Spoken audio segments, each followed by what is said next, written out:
ನಮೋ ಭಾರತ ಕಾರ್ಯಕ್ರಮ ತಡೆಯಲು ಎಷ್ಟೇ ಪ್ರಯತ್ನ ಪಟ್ಟರೂ ಸಾಧ್ಯವಾಗಿಲ್ಲ ಎಂದು ಪ್ರಖರವಾಗ್ಮಿ ಚಕ್ರವರ್ತಿ ಸೂಲಿಬೆಲೆ ಹೇಳಿದರು. ಚಿತ್ತಾಪುರ ಪಟ್ಟಣದ ಬಾಪುರಾವ್ ಕಲ್ಯಾಣ ಮಂಟಪದಲ್ಲಿ ನಮೋ ಬ್ರಿಗೇಡ್ ಮತ್ತು ಬಿಜೆಪಿ ಸಹಯೋಗದಲ್ಲಿ ಹಮ್ಮಿಕೊಂಡಿದ್ದ ಭಾರತ ಕಾಲ ನಮೋ ಭಾರತ ನರೇಂದ್ರ ಮೋದಿ ಅವರ 10 ವರ್ಷಗಳ ಅಭಿವೃದ್ಧಿ ಯೋಜನೆಗಳ ಕುರಿತು ಹಮ್ಮಿಕೊಂಡಿದ್ದ ಕಾರ್ಯಕ್ರಮವನ್ನ ಉದ್ಘಾಟಿಸಿ ಮಾತನಾಡಿದ ಅವರು, ನನ್ನನ್ನು ತಡೆಯಲು ಡಿವೈಎಸ್ಪಿ, ಸಿಪಿಐ, ಪಿಎಸ್ಐ ಹಾಗೂ ಪೊಲೀಸ್ ಸಿಬ್ಬಂದಿಗಳು ನೇಮಿಸಿ ನನ್ನನ್ನು ಚಿತ್ತಾಪುರಕ್ಕೆ ಬರಲು ಅವಕಾಶ ಮಾಡಿಕೊಟ್ಟಿಲ್ಲ. ಆದ್ರೆ ಯಾಕೆ ಬರಬಾರದು ಎನ್ನುವ ಕಾರಣವೇ ಇಲ್ಲ. ಕೋರ್ಟ್ನಲ್ಲಿ ನ್ಯಾಯಾಧೀಶರು ಪೊಲೀಸರಿಗೆ ಎಷ್ಟೊಂದು ಉಗಿದಿದ್ದಾರೆ ಅಂದ್ರೆ ಅವರಿಗೆ ಮುಖವರಿಸಿಕೊಳ್ಳಲು 4 ಖರ್ಚು ಬೇಕಾಗಿತ್ತು. ಆದ್ರೆ ನಾನು ಸಂವಿಧಾನದ ಮೇಲೆ ಅಪಾರ ನಂಬಿಕೆ ಇಟ್ಟಿರುವುದರಿಂದ ನನಗೆ ನ್ಯಾಯ ಸಿಕ್ಕಿದೆ. ಇವತ್ತಿನ ಕಾರ್ಯಕ್ರಮ ಚಿತ್ತಾಪುರಕ್ಕೆ ಒಂದೇ ಅಲ್ಲ, ರಾಜ್ಯ ಹಾಗೂ ದೆಹಲಿಗೆ ಗೊತ್ತಾಯಿತು ಎಂದರು. ಪೊಲೀಸರು ಜನರ ಸರ್ವೆಂಟ್ ಆಗಿ ಕೆಲಸ ಮಾಡಬೇಕೇ ಹೊರತು ಈ ಭಾಗದ ಮಂತ್ರಿಯ ಪರವಾಗಿ ಸರ್ವೆಂಟ್ ಆಗಿ ಕೆಲಸ ಮಾಡುವುದು ಅಲ್ಲ ಎಂದು ಪೊಲೀಸರ ವಿರುದ್ಧ ವಾಗ್ದಾಳಿ ನಡೆಸಿದರು. ಕಲಬುರಗಿ ಯಾರಪ್ಪನ ಆಸ್ತಿ? ಕಲಬುರಗಿಯಲ್ಲಿ ಅಪ್ಪ ಮಕ್ಕಳು ಆಳ್ತಾ ಇದ್ದಾರೆ ಅಂದ್ರೆ ಕಲಬುರಗಿ ಅವರದ್ದೇ ಆಯ್ತಾ ಎಂದು ಪ್ರಶ್ನೆ ಮಾಡಿದರು. ಈ ಕಾರ್ಯಕ್ರಮವನ್ನು ಉದ್ಘಾಟಿಸಲಿದ್ದಾರೆ ವೇದಿಕೆ ಮೇಲಿರುವ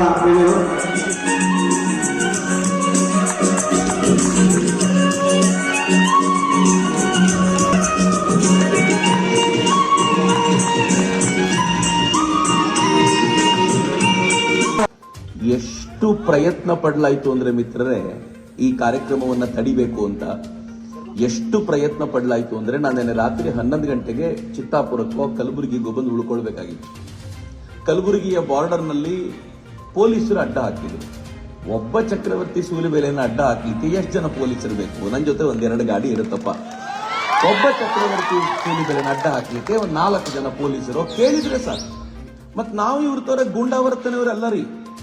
ನಾವು ಅತ್ಯಂತ ಶ್ರದ್ಧೆಯಿಂದ ಬಾಬಾ ಸಾಹೇಬರು ಹೇಳಿಕೊಟ್ಟ ಕಾನೂನನ್ನ ಪಾಲಿಸುವಂತ ಜನ. ಹೀಗಾಗಿ ಗುಂಡಾವರ್ತನೆ ನಮಗ್ ಗೊತ್ತಿಲ್ಲ. ಹೀಗಾಗಿ ನಮ್ಮನ್ನು ತಡೆಯುವಂತ ದೊಡ್ಡ ಕಷ್ಟ ಇರಲಿಲ್ಲ. ಆದ್ರೆ ಪೊಲೀಸರು ತಡೆದ್ರು. ಎಷ್ಟು ಜನ ಬಂದಿದ್ರು ಗೊತ್ತೇನ್ರಿ?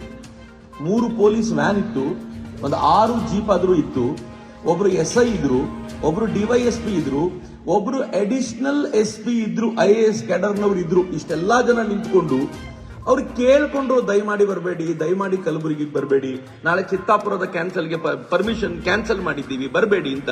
ನಾನು ಕೇಳಿದೆ, ಚಿತ್ತಾಪುರದ ಪ್ರೋಗ್ರಾಮ್ ಕ್ಯಾನ್ಸಲ್ ಆಗಿದೆ ಸರಿಯಪ್ಪ, ಕಲಬುರಗಿ ಯಾರಪ್ಪನ ಆಸ್ತಿ? ನನಗೆ ಬರಬೇಡ ಅನ್ಲಿಕ್ಕೆ. ಅಪ್ಪ ಮಕ್ಕಳು ಆಳತಿದ್ದಾರೆ ಅಂದ್ರೆ ಮತ್ತೆ ಅಪ್ಪ ಮಕ್ಕಳ ಆಸ್ತಿ ಏನ ಮಿತ್ರ? ಈ ಪ್ರಶ್ನೆ ನಾನು ಕೇಳಿದಾಗ ಪೊಲೀಸರ ಹತ್ರ ಉತ್ತರ ಇಲ್ಲ. ಪೊಲೀಸರು ಕೇಳಿದ್ರು, ದಯವಿಟ್ಟು ಬರಬೇಡಿ, ದಯಮಾಡಿ ಬರಬೇಡಿ. ನಾನು ಹೇಳಿದೆ, ಸಾಧ್ಯನೇ ಇಲ್ಲ. ನೀವೊಂದು ಆರ್ಡರ್ ಮಾಡಿ, ಆರ್ಡರ್ ಕೊಡಿ ನನಗೆ, ನೀವು ಬರಬೇಡಿ ಅಂತ ಆರ್ಡರ್ ಕೊಡಿ. ಯಾವ ಕಾರಣಕ್ಕೆ ಆರ್ಡರ್ ಕೊಡ್ತೀರೋ ನೋಡೇ ಬಿಡ್ತೀನಿ ಅಂತ ಅಂದ್ಮೇಲೆ ನೀವು ನಂಬೋದಿಲ್ಲ. ರಾತ್ರಿ 11 ಗಂಟೆಗೆ ಅಲ್ಲಿದ್ದ ನನಗೆ ರಾತ್ರಿ 1 ಗಂಟೆಗೆ ಅಸಿಸ್ಟೆಂಟ್ ಕಮಿಷನರ್ ಹತ್ರ ಹೋಗಿ ರಾತ್ರಿ ಪಾಪ ಕಮಿಷನರ್ ಎಬ್ಬಿಸಿ ನಿದ್ದೆ ಕಣ್ಣಲ್ಲಿ ಅವ್ರ ಹತ್ರ ಒಂದು ಸೈನ್ ಮಾಡಿಸಿಕೊಂಡು ನನಗೆ ಕಳಿಸ್ಕೊಟ್ಟಿದ್ದಾರೆ, ನೀವು ಬರಬಾರದು ಅಂತ. ನನಗೆ ಬಹಳ ಖುಷಿ ಆಯ್ತು, ಒಳ್ಳೇದಾಯ್ತು. ನಾಳೆ ಚಿತ್ತಾಪುರದಲ್ಲಿ ಪ್ರೋಗ್ರಾಮ್ ಮಾಡ್ಲಿಕ್ಕೆ ಇದೇ ಸಾಕಾಗುತ್ತೆ ನಮಗೆ ಅಂತ. ಯಾಕೆ ಅಂತಂದ್ರೆ ರಾತ್ರಿ 1 ಗಂಟೆ ಕೊಟ್ಟಿರುವಂತ ಆರ್ಡರ್ ಅಲ್ಲಿ ಏನೂ ಇಲ್ಲ. ಯಾಕೆ ಬರಬಾರದು ಅನ್ನೋದಕ್ಕೆ ಕಾರಣವೇ ಇಲ್ಲ. ಇವತ್ ಮಧ್ಯಾಹ್ನ ಕೋರ್ಟ್ ನಲ್ಲಿ ಜಡ್ಜು ಉಗಿದಿದ್ದಾರೆ ಒರೆಸ್ಕೊಳ್ಳಿಕ್ಕೆ 4 ಖರ್ಚೀಫ್ ಆದ್ರೂ ಬೇಕು, ಅಷ್ಟು ಉಗಿದಿದ್ದಾರೆ. ಇದು ಪೊಲೀಸರಿಗೆ, ಕಲಬುರಗಿಯ ಪೊಲೀಸರಿಗೆ ಮೊದಲನೇ ಬಾರಿ ಅಲ್ಲ, 2ನೇ ಬಾರಿ. ಮೊದಲನೇ ಬಾರಿ ಇದೇ ಹೈಕೋರ್ಟ್ ನಲ್ಲಿ ಚಕ್ರವರ್ತಿ ಸೂಲಿಬೆಲೆ ಮೇಲೆ FIR ಯಾಕೆ ಹಾಕಿದ್ದೀರಿ ಅಂತ FIR ಮೇಲೆ ಸ್ಟೇ ಸಿಗುವಾಗ ಒಂದ್ಸಲ ಜಡ್ಜ್ ಉಗ್ದಿದ್ದಾರೆ. ಇದು 2ನೇ ಬಾರಿ ಈ ಪ್ರೋಗ್ರಾಮ್ ಅನ್ನ ಕ್ಯಾನ್ಸಲ್ ಮಾಡಿದ್ದಕ್ಕೆ ಮತ್ತು ಈ ಪ್ರೋಗ್ರಾಮ್ಗೆ ಕಲಬುರಗಿಗೆ ನನಗೆ ಬರಲೇಬಾರದು ಅಂತ ಹೇಳಿದ್ದಕ್ಕೆ ಮುಖಕ್ಕೆ ಮಂಗಳಾರತಿ ಮಾಡಿ ಬಿಟ್ಟಿದ್ದಾರೆ. ಇಷ್ಟಾದ್ರೂ ಪೊಲೀಸರಿಗೆ ಬುದ್ಧಿ ಬರಲಿಲ್ಲ ಅಂದ್ರೆ ನಾನೇನು ಹೇಳಿ? ನನಗೊಬ್ರು ಪೊಲೀಸ್ ಹೇಳಿದ್ರು, ಏನ್ ಮಾಡೋದು ಸರ್, ಮೇಲಿನವರು ಪ್ರೆಷರು. ನಾನಂದೆ, ಬಾಗಬೇಕು ಸರ್, ಕಾಲಿಗೆ ನಮಸ್ಕಾರ ಮಾಡಬಾರದು. ನೀವು ಪಬ್ಲಿಕ್ ಸರ್ವೆಂಟೇ ಹೊರತು ಒಬ್ಬ ಮಂತ್ರಿಯ ಸರ್ವೆಂಟ್ ಅಲ್ಲ ಅನ್ನೋದನ್ನ ಅರ್ಥ ಮಾಡ್ಕೋಬೇಕು ಅಂತ ಅತ್ಯಂತ ಸ್ಪಷ್ಟ ಧ್ವನಿಯಲ್ಲಿ ಹೇಳಿದ ನಂತರ ನನಗೊಂದು ವಿಶ್ವಾಸ ಇತ್ತು, ನಿಮ್ ಕೈಯಲ್ಲಿ ಸರ್ಕಾರ ಇರಲಿ, ನಿಮ್ ಕೈಯಲ್ಲಿ ಇಡೀ ಪೊಲೀಸ್ ವ್ಯವಸ್ಥೆ ಇರಲಿ, ನಿಮ್ ಕೈಯಲ್ಲಿ ಲಾಠಿ ಇರಲಿ, ನಿಮ್ ಕೈಯಲ್ಲಿ ಬಂದೂಕ್ ಇರಲಿ, ನಿಮ್ ಕೈಯಲ್ಲಿ ದರ್ಪ ಇರಲಿ, ನಿಮ್ ಕೈಯಲ್ಲಿ ದಮನ ಮಾಡುವಂತ ಶಕ್ತಿ ಇರಲಿ, ಆದ್ರೆ ನಮ್ಮ ಕೈಯಲ್ಲಿ ಬಾಬಾ ಸಾಹೇಬರ ಸಂವಿಧಾನ ಇದೆ. ನಾವು ಗೆದ್ದೇ ಗೆಲ್ತೀವಿ ಅಂತ ವಿಶ್ವಾಸ ಇದೆ. ಈ ಸಂದರ್ಭದಲ್ಲಿ ಕೊಂಚೂರಿನ ಶ್ರೀಧರಾನಂದ ಸ್ವಾಮೀಜಿ, ಬಿಜೆಪಿ ತಾಲೂಕಾ ಅಧ್ಯಕ್ಷ ರವೀಂದ್ರ ಸಜ್ಜನ್ ಶೆಟ್ಟಿ, ಮಲ್ಲಿಕಾರ್ಜುನ ಮನೂರ್, ಬಸವರಾಜ್ ಬೆಣ್ಣೂರ್ಕರ್, ಸೋಮಶೇಖರ್ ಪಾಟೀಲ್ ಬೆಳಗುಂಪ ಸೇರಿದಂತೆ ಬಿಜೆಪಿ ಪಕ್ಷದ ಅನೇಕ ಮುಖಂಡರು, ಕಾರ್ಯಕರ್ತರು ಭಾಗಿಯಾಗಿದ್ದರು. MD Mashak, on spot news, Chittapur. Subedar care ಆಸ್ಪತ್ರೆ, ಕಲಬುರಗಿ. ಕಲಬುರಗಿ ನಗರದ ಸೇಡಂ ರಸ್ತೆಯಲ್ಲಿರುವ ಟ್ರಾಮಾ ಎಮರ್ಜೆನ್ಸಿ 24x7 ಸೇವೆ ಲಭ್ಯ.